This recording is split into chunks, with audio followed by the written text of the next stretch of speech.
សួស្តីបងប្អូនទាំងអស់គ្នាថ្ងៃនេះខ្ញុំសូមបង្ហាញបងប្អូនទាំងអស់គ្នាអំពីរបៀបដូរឈ្មោះ Wi-Fi និង password Wi-Fi នៅក្នុង router របស់បងប្អូនដែលប្រើប្រាស់រាល់ថ្ងៃអូខេអញ្ចឹងមុននឹងឈានទៅដល់ការដូរ password បងប្អូនត្រូវការ connect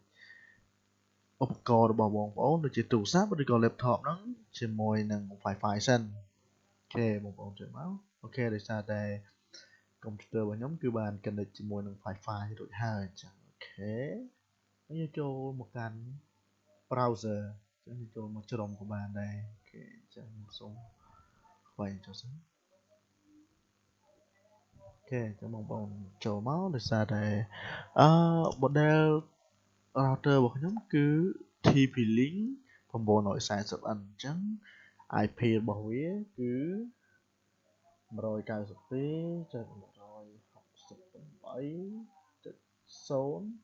អូខេ enter មកបងប្អូនអូខេចូលហើយ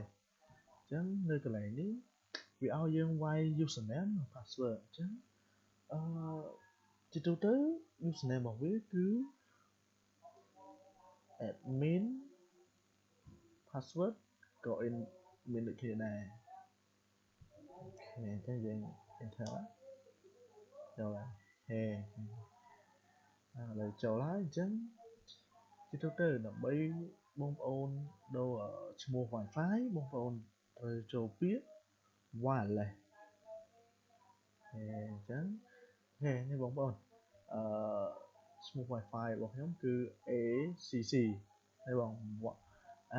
wireless network name អូខេអញ្ចឹងបងប្អូនដូចចង់ដូរអូខេឥឡូវខ្ញុំដូរបងប្អូនមើលអញ្ចឹងខ្ញុំសូមដាក់ testing ចុះអូខេអញ្ចឹងខ្ញុំវាយហើយអញ្ចឹងអូនយកពាក្យ save អូខេ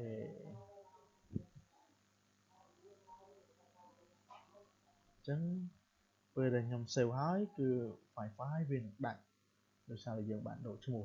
អូខេនេះបងប្អូនឃើញសញ្ញាដាច់ Wi-Fi អញ្ចឹងអូខេដើម្បីយើងចូលវាម្ដងទៀតយើងត្រូវ connect លើវាអូខេចុចមកអូខេនេះបងឈ្មោះ Wi-Fi គឺបងគឺ CC ឥឡូវនេះខ្ញុំដូរហើយគឺវាចេញមក testing អញ្ចឹងខ្ញុំ connect មកដោយសារតែ password ចាស់របស់ខ្ញុំគឺផ្សេងខ្ញុំយកផ្សេង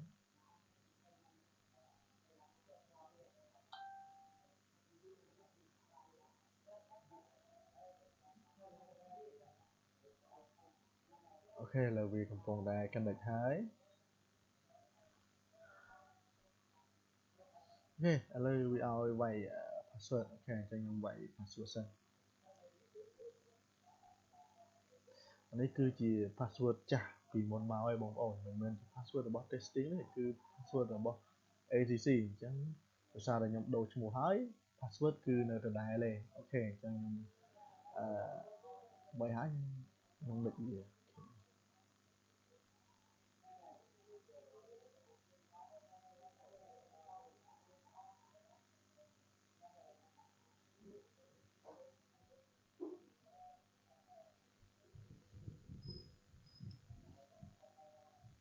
អូ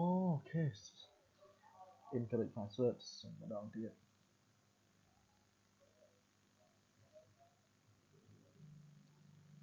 អូខេអូខេពេកម្ដងទៀត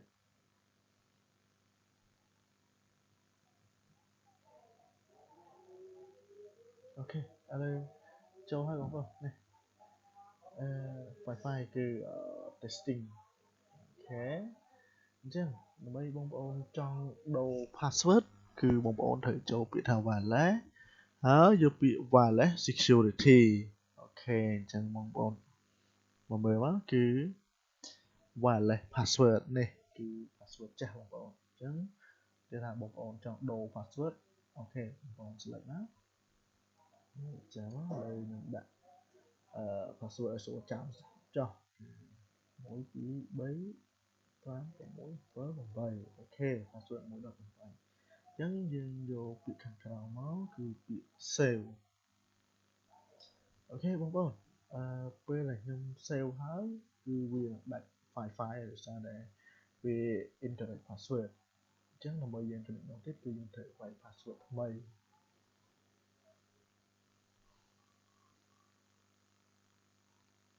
អូខេដាច់ហើយបងប្អូនណាញ៉ាំដាច់សញ្ញា Wi-Fi ហើយអញ្ចឹងយើងទៅវាម្ដងទៀតមក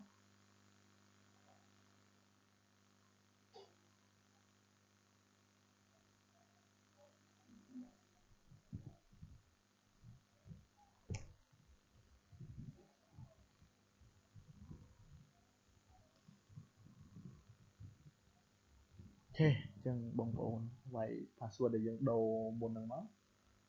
1 2 3 4 5 6 7 8អូខេយើងកណិចមកវានឹងជាប់ហើយអូខេនេះបងប្អូនគឺវាជាប់ហើយអូខេអញ្ចឹងយើងមក verify ម្ដងទៀតគឺឈ្មោះដែលយើងបានដូរមុនហ្នឹងគឺ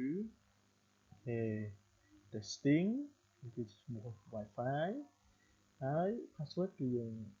ចុចមក wireless security អូខេតែយើងមើលពាក្យថា wireless password អញ្ចឹងបងប្អូនឃើញទេ password គឺ1ដល់8អូខេអញ្ចឹងជាមួយខ្ញុំសាកtest Wi-Fi មើលដើរអត់អញ្ចឹងបើ YouTube សិនអូខេឃើញទេដើរហើយបងប្អូនអូខេខ្ញុំចូលអូខេហ្នឹងអូខេអញ្ចឹងគឺការដូរឈ្មោះហើយនិងដូរ password គឺយើងដូរបានរួចហើយអូខេបងប្អូនអញ្ចឹងដើម្បីតាមដានវីដេអូថ្មីឬក៏ប្លែក